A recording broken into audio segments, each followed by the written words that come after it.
아, 나 이제 노력하며 사는 거에 질렸어. 친구 관계도, 애인에게도, 가족에게도, 일도 노력하는 게 맞잖아. 외모도 가꾸고, 운동도 하고, 식단도 하고, 노력하며 사는 게 맞고, 건강한 삶이고 나쁜 게 아닌데, 노력하기가 싫어. 부지런하고 매일 착실하게 잘 사는 것 같은데? 안 하는 게 아니야. 뭔가 달라. 노력하는데, 버겁달까? 맞아. 노력해야지. 그게 맞는 거니까. 나는 성인이고, 책임감 있어야 하고, 라고 머리로 날지만, 그냥 좀 서럽달까? 너무 지쳐버렸구나. 노력이 사랑받기 위한 조건처럼 느껴져서 생긴 마음 같아.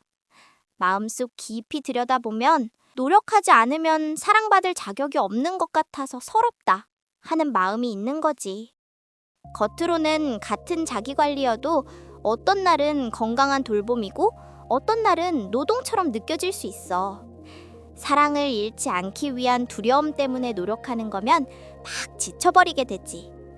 타인의 인정이나 사회적 기준을 충족할 때만 일시적으로 만족감을 느끼기 때문에 노력을 멈추는 순간 내 존재 가치가 사라질 것 같은 공포를 느끼게 돼. 노력이 건강한 발전이 아니라 생존을 위한 투쟁처럼 느껴져서 버거운 거야.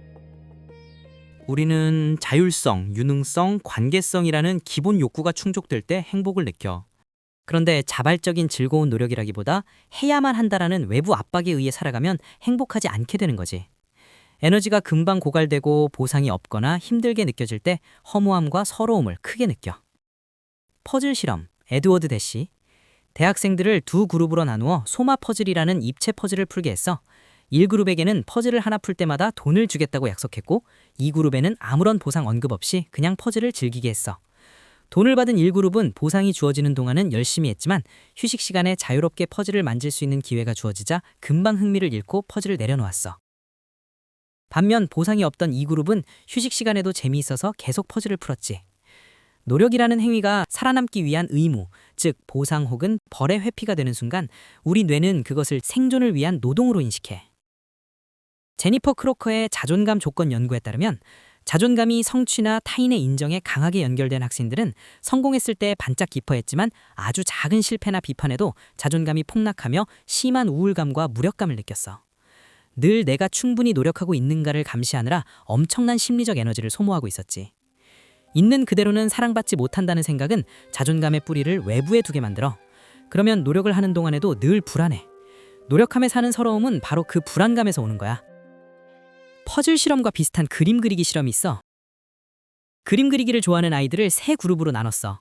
1그룹, 그림을 그리면 상장을 주겠다고 약속했어. 2그룹, 아무 약속도 안 했지만 그림을 다 그린 뒤 깜짝 선물을 줬어. 3그룹, 상장에 대한 언급도 없고 선물도 주지 않았어.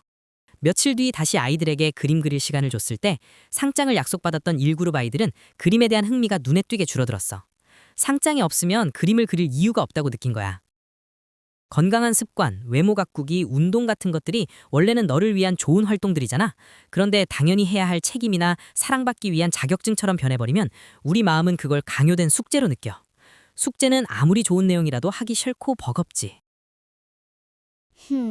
그러면 이제 아무 노력 안 하면 나아지려나? 노력을 멈추는 것보다 내가 왜 이 노력을 하고 있는지 그 뿌리에 있는 나를 다독여주는 과정이 필요해. 마음 공부 쪽으로 보면 내면의 어린아이가 나 그냥 좀 봐주면 안 돼? 라고 울고 있는 상태라고 이해하면 돼. 노력을 더해서 해결하거나 노력을 끊어서 해결할 게 아니라 노력하지 않는 순간에 나도 괜찮다는 허용이 먼저 필요해. 조건부 인정을 받은 아이. 슬퍼하거나 울 때 애정을 안 주거나 차갑게 대하는 양육자에게 자란 아이는 슬픔을 드러내면 사랑을 잃는다는 공포를 느껴. 아이가 슬픈데 꾹 참고 의젓하게 행동할 때 칭찬과 사랑을 주면 감정을 억눌러야만 가치가 있다는 메시지를 주는 셈이지. 이런 아이들은 세 가지 감정 기술, 타인의 슬픔 알아보기, 내 슬픔 알아차리기, 공감하기가 떨어졌어. 감정 센서가 고장나기 때문이야. 사랑을 받기 위해 내 안의 슬픔을 계속 부정하다 보면 나중에는 내가 지금 슬픈지 아닌지도 모르는 상태가 되는 거지. 내 슬픔을 억압하는데 모든 에너지를 쓰느라 타인의 슬픔을 살필 여유가 없어져서 타인에게 무감각해져. 혹은 슬픔 자체를 나쁜 것, 숨겨야 할 것으로 학습했기 때문에 남이 슬퍼할 때 공감하기보다 불편함을 먼저 느끼게 돼. 아이에게 잘 참네, 의젓하네라고 하는 건 겉보기엔 좋은 칭찬처럼 보일 수 있지만 잘하면 더 예뻐해 줄게라는 생각을 갖게 해. 그렇게 버림받지 않기 위한 노력, 괜찮은 사람으로 남기 위해 노력하면 행동은 하더라도 마음속에서는 강박감, 원망, 수치심, 지침이 같이 커지지. 이건 꼭 부모 문제로만 함정되지 않고 이후 연애, 사회생활에서도 비슷한 패턴으로 이어질 수 있어. 자기연민이나 자율성, 존재가 이미 안전하다는 감각이 들어오면 책임 회피가 줄고 후회되는 행동을 줄일 수 있어. 사람들에게 후회되는 행동을 떠올린 뒤 자기연민적으로 생각하게 하거나 글을 쓰게 했더니 후회되는 행동을 다시 하지 않겠다는 의지가 강해졌어. 문제 행동을 바로잡으려는 태도도 더 많이 보였지. 자기연민은 게으름을 만드는 게 아니라 오히려 건강한 행동과 연결된다는 연구 결과도 있는데 나를 몰아붙여야 움직인다는 믿음과 달리 자신을 덜 미워하는 쪽이 오히려 더 지속 가능한 자기관리에 도움이 된다는 거야. 관리해야지라는 생각이 겉으로는 성숙하고 책임감 있어 보이지만 깊은 내면에서는 그래야 괜찮은 사람 취급받아로 번역되어 있을 수 있어. 목표가 문제가 아니라 존재 가치와 성과가 붙어버린 것이 문제야. 자기 가치가 성취나 타인의 승인에 매여 있을수록 실패와 부족함을 수치로 받아들여서 정서적으로 소모를 크게 하게 하지.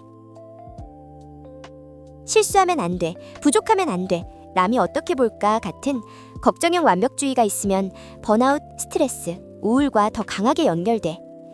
네 안에는 노력하지 않아도 관계 안에 머물 수 있는 존재이고 싶다는 아주 정상적인 그리움이 있어 보여.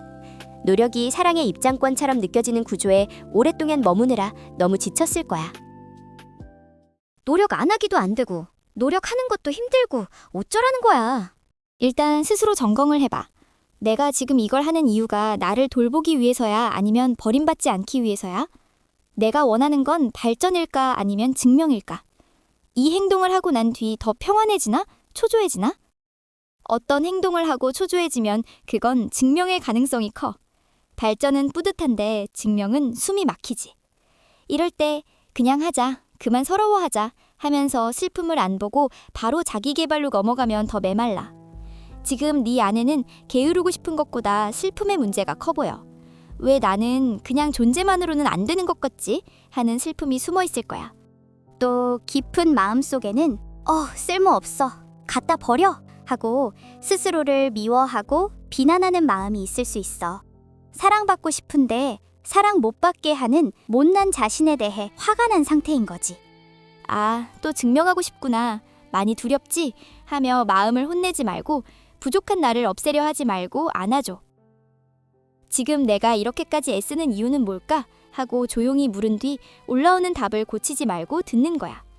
버림받기 싫어서, 무시받기 싫어서, 초라해지기 싫어서, 사랑받고 싶어서 뭐가 나오든 틀린 답이 아니야. 그래, 그런 마음이 있구나 하고 느껴주다 보면 감정은 나아지고 위로받은 내면이 다시 움직일 힘을 내보내. 맞아. 사실 나 너무 두려웠던 것 같아. 어떻게 살아가야 할지 답이 안 보여서 걱정이 많았거든. 불안을 외면하려고 노력하는 게 습관인지도 모르게 습관이 되어버렸네. 이렇게 굳어져 버린 걸 어떻게 하지? 작게라도 사랑받기 위한 행동이 아닌 행동을 의식적으로 해봐. 완벽하게 하지 않고 적당히 끝내보기. 누군가에게 잘 보이려는 말 한마디 줄여보기. 격한 운동 대신 몸 상태를 듣는 스트레칭 해보기. 결과를 위한 행동이 아닌 나와 연결되는 행동을 해보는 거야. 증명은 나를 긴장시키고 돌봄은 나를 살려. 잠시 쉬며 나를 돌보는 게 롱런할 수 있는 길이야. 노력하지 말자가 아니라 사랑을 얻기 위해 애쓰는 마음을 알아차리고 먼저 풀어주라는 거지. 역시 쉼표 없이는 안 돼. 하얀 여우 야하우가 알려주는 잘 사는 노하우. 단단하게 살아갈 수 있게 도와줄 거야. 나를 이해해서 나를 더 자유롭게 해주자. 나를 사랑해서 세상에도 사랑을 내보내보자. 그러면 또다시 나에게 좋은 것들이 찾아올 거야.